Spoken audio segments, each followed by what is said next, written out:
Buenas noches, bienvenidos a más un Estar Bien, una vida más saludable, su programa de salud y bienestar en Agricultura TV. Soy Yolanda Moreira y hoy tenemos un tema súper importante para este fin de año. Se acerca la Navidad y vamos a hablar sobre algo que va a estar presente en la vida de muchos, las grasas.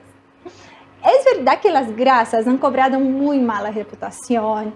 Siempre asociamos las grasas a efectos negativos en el cuerpo y es verdad que hoy en el mercado alimentos con menos grasas, reducidos en grasas y hasta sin grasas son comercializados como más saludables. Es verdad que una gran mayoría así lo es, pero ni todos. Las grasas son importantes para la vida, son esenciales para nuestra salud, nos ayudan también a mantener la piel y el pelo lo más saludable, dentro de otros factores muy interesantes.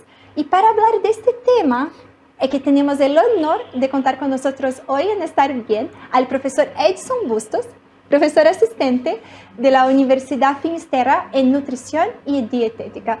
Edson, muy bienvenido, profesor. Muchas gracias por nos acompañar esta noche. Hola, muchas gracias por la invitación. No, estamos muy contentos de tenerla acá y hablar de este tema súper interesante que son las grasas. Porque para empezar existen diversos tipos de grasas, ¿no? Profesor, ¿qué podemos empezar contando un poquito sobre grasas? O sea, lo primero y lo más básico, como tú bien lo dijiste, son fundamentales en la vida. Se genera mucho terror en las personas, como que la grasa tiene una mala cierta reputación, porque las personas consideran que son siempre negativas, pero en estricto rigor, lo primero, las grasas son estabilizantes de las células. O sea, nosotros estamos compuestos de miles de millones de células y quienes generan la estabilización de estas células, esta pared celular, son fosfolípidos. Entonces son tipos de grasa que son muy, muy importantes. Por lo cual tienen que estar presentes en nuestra dieta de todas maneras. Obviamente que hay diferentes tipos de grasa y eso va a marcar la diferencia entre una u otra, pero tienen que estar presentes para aspectos retinario, cerebral, ¿cierto? Como tú dijiste, la piel, los tejidos, los órganos son fundamentales. Totalmente, para la absorción de las vitaminas. Exactamente, hay unas vitaminas que dependen de las grasas, todas las liposolubles, la A, la D, la E, la K, si no hay grasas no son capaces de absorber y son muy difíciles después tomarlas de otro tipo de alimento o absorberlas de manera exógena a través de algún suplemento, lo cual no es siempre lo más indicado. Perfecto, pero sí, es verdad que existen las grasas que deberíamos evitar en nuestra alimentación, ¿cierto, profesor? Por ejemplo, ¿qué podemos hablar de las grasas hidrogenadas, las grasas trans?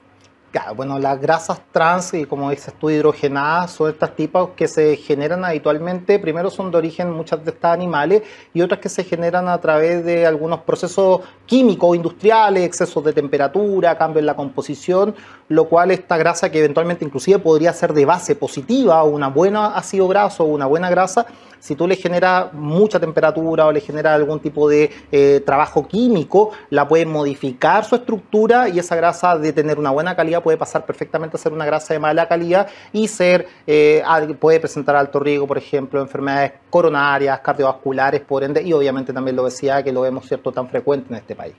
Sí, toda razón. Profesor, pero no es solo porque voy a tener una ingesta de grasas que voy a tener un aumento de colesterol o enfermedades. Hay que saber cómo tener esta relación sana con las grasas, ¿no? ¿Cuál es el tip, profesor, que podemos encontrar para tener una nutrición adecuada de cómo usar las grasas a nuestro favor? O sea, lo primero y más importante es que las grasas debemos seleccionarlas de buenas fuentes. ¿Ya? ¿Y cuáles son las mejores fuentes? Son algunas fuentes animales, que son mayoritariamente pescados grasos, ¿cierto? Que son las mejores fuentes, y el resto son casi todas del mundo vegetal. Oliva, canola, girasol, ¿cierto? Algunos cereales que son de muy buena fuente. Entonces, los productos marinos nos van a entregar una muy buena calidad de grasa y también, obviamente, todo el mundo vegetal va a entregar una muy buena adecuación y un buen aporte de grasa de mejor calidad. Las grasas que contienen las carnes, los pollos, si la cocción, por ejemplo, de este alimento es adecuada, no va a ser perjudicial, obviamente, siempre y cuando, como hablé de la cocción, y también la cantidad. Si consumimos grandes cantidades, claramente eso no es beneficioso. Pero pasa exactamente lo mismo con las que son de origen vegetal. O sea, si yo en el fondo solamente consumo un tipo de ácido graso y estoy muy en deficiencia de otro, igualmente puedo tener un perjuicio. Por ende, en el fondo el equilibrio de esta grasa saturada, mono y poliinsaturada, que son las tres como grandes categorías, va a ser fundamental a la hora de que nosotros queramos llevar o podamos llevar una dieta saludable. no pensar, insisto, de que sacarlas o erradicarlas de nuestra dieta va a ser efectivamente el único factor que va a promover una alimentación saludable, sino que entender que van a estar presentes en gran parte de los alimentos y que en una medida justa sí la podemos llevar a una dieta saludable. Totalmente. Por ejemplo, ¿cuál debería ser como el método de cocción que más privilegia esta Lo primero, de todo tipo de alimentos, sobre todo los alimentos que se someten a cocciones, idealmente preferir los que son al vapor, los que son a la plancha, los que son en agua, al horno, evitar todo lo que es fritura. O sea, un aceite de muy buena calidad, cuando yo lo frío y consumo, lo convierto, ¿cierto? Lo saturo o, ¿cierto? Lo hago trans, en el fondo ya cambia toda la configuración, un poco lo que hablábamos al inicio, por ende, todo lo que tiene que ver con fritura, saltear mucho los alimentos o someterlos a cocciones demasiado extensas, también pueden generar cambios en la configuración y no son del todo recomendados. Por eso uno siempre les pide que ojalá el alimento, cuando uno lo compra, a veces uno con buena intención compra un alimento sabiendo que es de buena calidad, pero si yo no tengo la técnica culinaria, que en el fondo es la preparación, no tengo la técnica culinaria adecuada, puedo cambiar las características de este alimento y pasar de ser un alimento muy positivo, a lo mejor un alimento que no lo es tanto, o directamente que sea negativo. Sí. Un poco lo que pasa con toda la industria, con los alimentos envasados, ultraprocesados, ¿cierto? Que son altos en grasa, en azúcares, porque obviamente para generar ese tipo de productos requieren altas temperaturas, en tiempos distintos, ¿cierto? Y eso va cambiando un poco las características del alimento. Exactamente. ¿Quién nunca escuchó, no, esta fritura con aceite de oliva? Pensando cómo usó como que un buen fuese más aceite, positivo. como si fuera más positivo. O sea, hay algunos aceites que son más resistentes al calor. Sí. Efectivamente, ¿Qué sería él? Por ejemplo, aceite de oliva es más resistente a la temperatura, pero claramente que si yo ese aceite lo reuso, lo reutilizo, lo estoy sometiendo a cocciones demasiado extensas en tiempo, con temperatura demasiado alta, ese aceite de oliva, que es mucho más caro que un aceite, por ejemplo, de maravilla, pensando ahora que todos los aceites están caros, porque sabemos el tema de los costos de los alimentos, ya ese aceite, independiente sea de mejor calidad la base, cuando yo lo compré, lo estoy igualmente sometiendo a un aspecto de cambio donde ya no va a ser saludable. Entonces, no estoy ganando nada y por ese motivo uno siempre les pide a las personas que seamos conscientes en cómo preparamos los alimentos, seamos conscientes, ¿cierto?, también cómo hacemos estos cambios en las configuraciones de los alimentos y seamos conscientes un poco también del costo que estamos pagando, ¿ya? Un poco un ejemplo muy habitual es cuando las personas a veces preparan fideos, por ejemplo, el fideo común y silvestre, y muchas personas acá en Chile tienen la costumbre de, en la olla de agua, le echan los fideos agua hirviendo, ¿cierto?, sal y echan aceite. Sí, dice que para no pegarse. Bueno, es curioso porque todos sabemos que el agua y el aceite nunca se juntan y los fideos se van al fondo, el aceite queda flotando arriba, por ende es imposible que ese aceite llegue a ese fideo, no hay ninguna posibilidad por aspectos netamente de características del agua y el aceite, de densidad. Entonces, en el fondo estás ocupando un alimento, estás haciendo un cambio físico donde no estás ganando nada y eventualmente estás perdiendo un aceite y también obviamente eventualmente puede estar de alguna manera empeorando esa calidad nutricional de este fideo, eventualmente que puede servirnos para un almuerzo cualquiera. Entonces, frituras evitar a cualquier lado, ¿no? Además, todo que se genera Y también la fritura permite con que aumente la cantidad de grasa dentro del alimento, ¿no? Porque su capacidad de absorber la grasa es mayor. Exactamente, los alimentos son capaces de absorber gran cantidad de estos aceites cuando se fríen, por ende este alimento integra en su capa interior del alimento, ¿cierto?, gran parte de este aceite que se condensa, se hace más denso, ¿cierto?, y es lo que uno se lleva obviamente a la boca. El aceite y las grasas tienen un beneficio en la industria porque te da mejor sabor, ¿cierto? Tiene grandes ventajas, te puede dar crocancia cuando tú lo haces, ¿cierto?, con una fritura específica, pero obviamente nosotros en la dieta tradicional debemos evitarlo, sobre todo este tipo de alimentos. Yo siempre no soy partidario de eliminarlos completamente, es decir, no lo haga nunca más, pero sí hay que ser consciente donde tengamos que llevar alimentos de distintas fuentes para que tengamos efectivamente una mejor calidad de la grasa. Un equilibrio, ¿no, profesor? Y hablando justo de ese equilibrio, por ejemplo, hablamos tanto de las gorduras saturadas, que son normalmente las de origen animales. Primero pienso que es importante que hagamos esta diferenciación, lo que es la gordura saturada e insaturada, que tiene un poco a ver de cómo es la gordura a temperatura ambiente, ¿cierto, profesor? Claro. ¿Nos puede contar un poco más? O sea, bueno, existen distintas características. Los aceites son líquidos en su forma natural y las grasas son estados sólidos. Uno puede cambiar la configuración y cambiarlo de un estado a otro con distintas técnicas, pero en estricto rigor, gran parte de las grasas que uno considera en estado más sólido son de origen animal, mayoritariamente, y los lípidos o las grasas, o los aceites, perdón, vienen más en estado líquido, que son los que uno consume, por ejemplo, el típico aceite de maravilla, de canola, pepita de uva, vegetales en general, ¿cierto? Y ahí, por ejemplo, profesor, si tengo una grasa saturada, como la mantequilla, versus una margarina, que es de un aceite vegetal líquido que pasó por un proceso industrial de hidrogenación para que solidificarse. Entonces, ¿cómo elegir? ¿Cuál es la preferencia, por ejemplo? Si tengo esta mantequilla y margarina, ¿cuál sería como más recomendable? ¿O es como... Eso es bien cuestionable en la actualidad, porque en la actualidad hay muchos estudios al inicio mostraban de que la margarina era altamente tóxica, ¿ya? Por el aceite cierto animal que contenían versus las margarinas que eran más de origen vegetal, tenían una mejor característica, pero los procesos químicos muchas veces que tiene una y otra pueden también marcar la diferencia.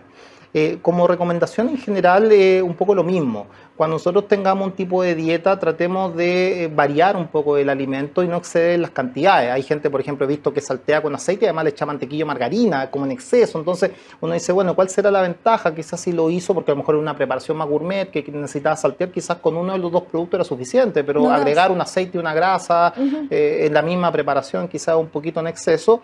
Y obviamente las cantidades, cuánto es la porción recomendada, cuánto uno...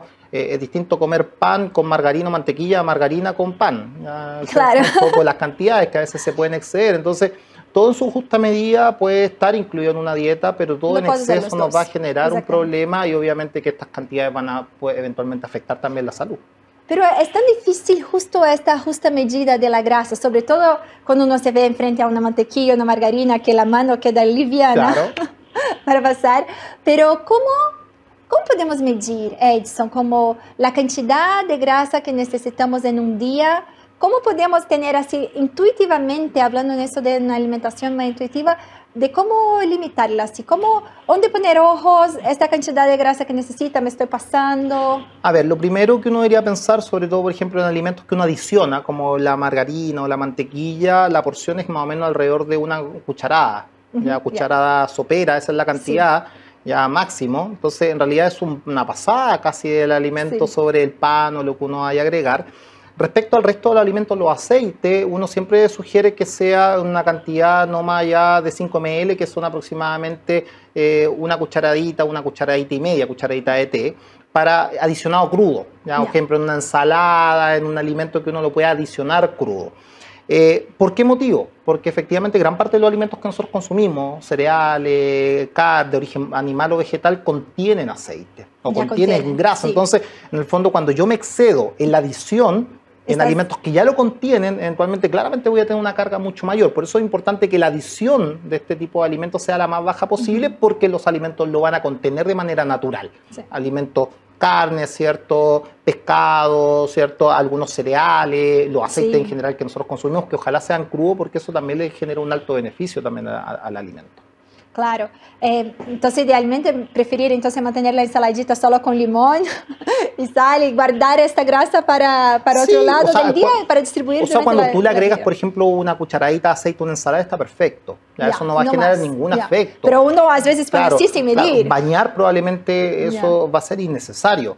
Pero efectivamente se debe agregar, porque la adición, sobre todo los aceites vegetales, ¿ya? Especialmente los que hablábamos, ¿cierto? Maravilla, canola, pepita de uva, oliva, son de muy buena calidad, pero son especialmente de buena calidad cuando se consumen crudos, ya que no los sometamos a cocción o a temperatura, en el fondo directamente al alimento, mezclarlo obviamente con una salsa, que puede ser con vinagre, con limón, un poquito de sal, ¿cierto?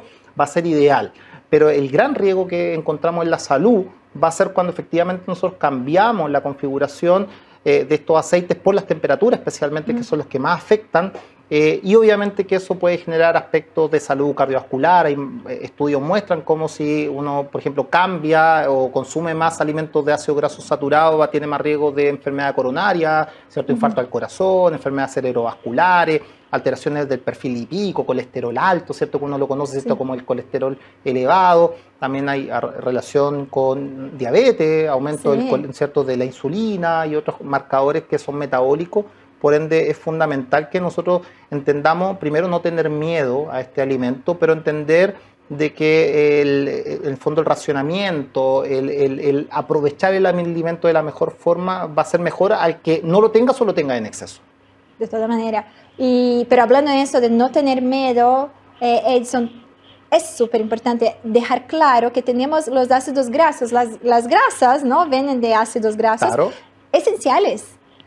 Hay ácidos grasos esenciales sin los cuales no podríamos vivir porque nuestro cuerpo no sintetiza. Entonces ahí está como el gran riesgo de no comer.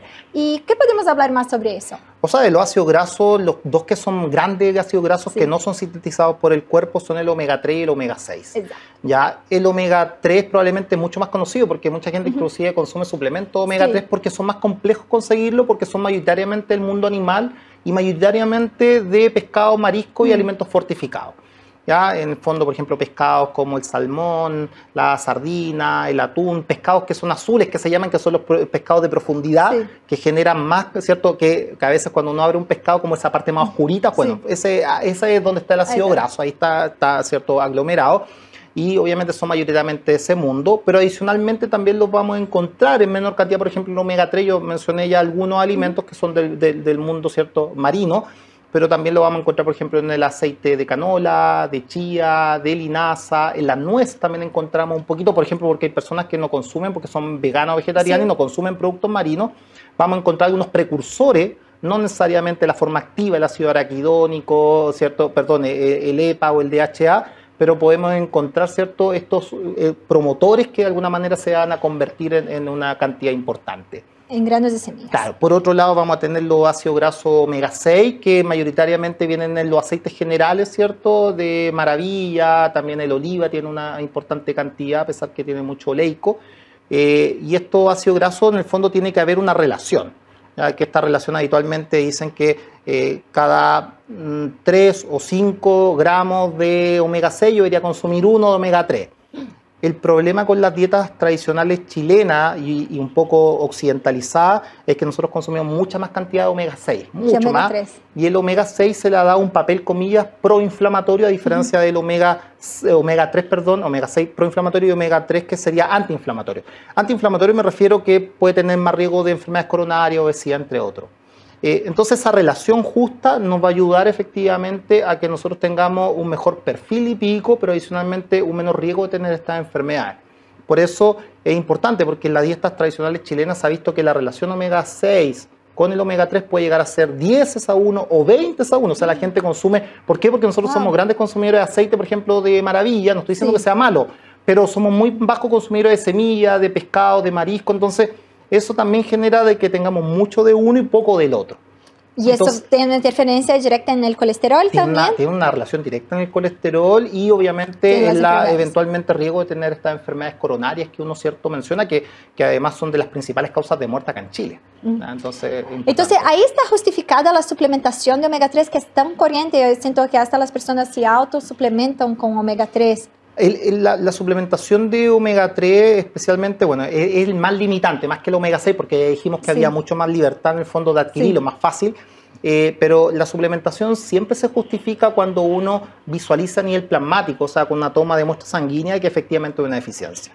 Porque efectivamente acá en Chile hay un sobreuso también de suplementos y también de otros alimentos o multivitamínicos en algunos casos que no siempre tienen tanta evidencia de su beneficio. Entonces, hay que tener ojo con eso. Generalmente cuando uno tiene una deficiencia específica, por ejemplo, de omega 3, yo me tomé un examen y tengo una deficiencia, claro, debería suplementar, que habitualmente la suplementación son de 2 gramos al día, ¿cierto? Omega 3, y entre 1 y 2, dependiendo obviamente la relación que uno busque, y eso va a tener un beneficio. Pero yo a veces cuando tomo esto como multivitamínico de todo, el problema es que los nutrientes compiten entre ellos también con el transportador, que se absorbe primero o no, entonces a veces unos ganan que otro y el otro se pierde, en el fondo se elimina y no tiene ninguna... Y estás tomando por nada. Y a veces justamente el que yo requiero que absorba no lo estoy absorbiendo y en el fondo estoy perdiendo plata, por eso es importante. Pasa un poco con omega 3, también pasa con vitamina D y otros nutrientes que ahora son como super boom, uno lo escucha muy frecuente y hay que hacer un chequeo de salud, un chequeo médico, ir al nutricionista para ver un poco cómo están los estatus. Qué importante eso que el profesor Edison nos llama la atención. Para estar bien tenemos que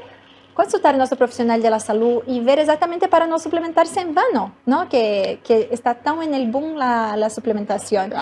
Pero también no solo eso, porque también, profesor, podría que la fuente de omega 3 tiene que igual, no es todo omega 3 es igual, ¿no? El omega 3 también tiene sus subfamilias ahí entre... Exactamente, hay que ver también el tipo de suplemento, de dónde viene, porque en la actualidad, claro, a veces te venden un producto y que dice que tiene omega 3, pero en realidad viene de una fuente que es de muy baja calidad y en realidad lo que tú estás consumiendo son precursores, no necesariamente el EPA o el DHA, sino que estás consumiendo una cadena muy arriba donde eventualmente el organismo, insisto, tiene que hacer mucho trabajo para convertirlo en la forma activa y a veces no se logra. Entonces, por eso es importante que estos precursores o este suplemento sea de una buena calidad, que ojalá los más importantes son habitualmente de fuentes marinas, pero también, por ejemplo, para personas que llevan dietas veganas o vegetarianas, también hay algunos que son de microalgas, que también son buenas fuentes, entonces también vamos a encontrar ahí donde podemos encontrar una buena calidad. Obviamente la suplementación siempre va a ser justificada cuando en la dieta común yo no lleve o no alcance a cubrir los requerimientos, pero es fundamental los alimentos que consumimos, ¿cierto? Ya dijimos pescado, mariscos, ¿cierto? Cereales, aceites, ya dijimos que son la gran fuente de los aceites. También alimentos fortificados, el huevo, hay algunos de los huevos que están fortificados con omega 3 porque se alimentan las gallinas con el alimento, cosa de que el huevo también tenga una pequeña cantidad de omega 3 también, entonces también es algo positivo. Así que hay muchas formas y la industria también ha ido apoyando un poco en esto. Y profesor, por ejemplo, ¿qué podemos dar así para quien nos está viendo acá con Estar Bien? Un consejo práctico de cómo aumentar la ingesta de omega 3 para poder ayudar en este contrabalanceo con el omega 6 en cantidades. Por ejemplo, no solo de pescados, pero también de la parte vegetal. ¿Cómo podríamos distribuir durante la semana, durante un día, cantidades que deberíamos estar atentos a y tengo que tomar eso para mantener mis cantidades de omega 3? ¿Cómo podría ser? Bueno, inicialmente cuando uno tiene que buscar una forma de suficiencia, las recomendaciones te dicen que uno debería estar consumiendo al menos 2 veces a la semana, por ejemplo, productos del mar. Pescado, marisco es una buena fuente porque mayoritariamente lo que nos entregan es eso. Esa es un poco la recomendación cuando se habla del pescado. Obviamente que, ojo con eso, porque acá en Chile tenemos costa de norte a sur. Lleno de costa, tenemos un consumo de pescado bajísimo acá en Chile. Es increíble. Bajísimo, bajísimo. ¿Por qué? Porque de distintas formas, a lo mejor no llega bien a los interiores, porque a lo mejor es más caro que otros alimentos, perfecto, pero es curioso pensando que tenemos la costa al lado. Pero otro problema es la forma de preparación. Entonces acá en Chile, por ejemplo, está muy arraigado el pescado frito, que es exquisito, yo también lo consumo, pero también tenemos que buscar otras formas, que es un poco lo que conversamos. También para que ese pescado y esas características positivas también se mantengan, tengo que prepararlo adecuadamente. Entonces, idealmente 2 veces a la semana. Los cereales deberíamos estarlos consumiendo en distintos horarios. Los frutos secos también, ¿cierto? Nosotros lo hemos incluido, las nueces, las almendras, las nueces, ¿cierto? Que tienen el maní también, sin sal, obviamente, que van a ser también unos buenos proveedores de ácido graso, como lo habíamos mencionado anteriormente. El aceite, buscar un aceite que sea de buena calidad. La gente a veces cree que solamente el aceite de oliva, porque en un momento se masificó el bueno. Que es pero bueno. yo siempre digo, o sea, un aceite de canola, un aceite de maravilla, está perfecto, pero nuevamente es como... ¿Y el aceite vegetal? El aceite vegetal es una mezcla, a veces tiene mucha soya, y la soya es más rica en ácido graso omega 6, no es una... A ver, lo puede consumir las personas, en términos de economía la gente muchas veces lo adquiere, pero más importante, insisto, primero son menos resistentes al calor, por ende cuando uno los somete un ratito al calor cambian al tiro la configuración, pero es fundamental también de que nosotros lo entendamos, de que lo tenemos que agregar adicionalmente un poco lo que hablábamos antes, en la cantidad justa, y no excedernos. Entonces, podemos lograr con este tipo de alimentos, incluyéndolo en distintos momentos del día, ¿ya? De esa manera, ¿cierto? Al desayuno, colaciones, por ejemplo, yo mucho indico colaciones con que ojalá incluyan algún lácteo que tiene una grasa de buena calidad. Por ejemplo, la grasa de los lácteos es muy positiva. Mucho tiempo también se cuestionó porque obviamente la grasa láctea viene del mundo animal. Sí, es saturada. Pero se ha visto, por ejemplo, en los estudios de los franceses. Los franceses consumen grandes cantidades de lácteo y nos dábamos cuenta que tenían baja porcentaje, por ejemplo, de enfermedades coronarias, ¿cierto? Desde el corazón. Y se empezó a estudiar y tenía mucho que ver con la dieta que antes lo mencionábamos, ¿cierto? O la hablábamos fuera, dieta mediterránea, pero mucha adición también por mucho producto lácteo y derivado.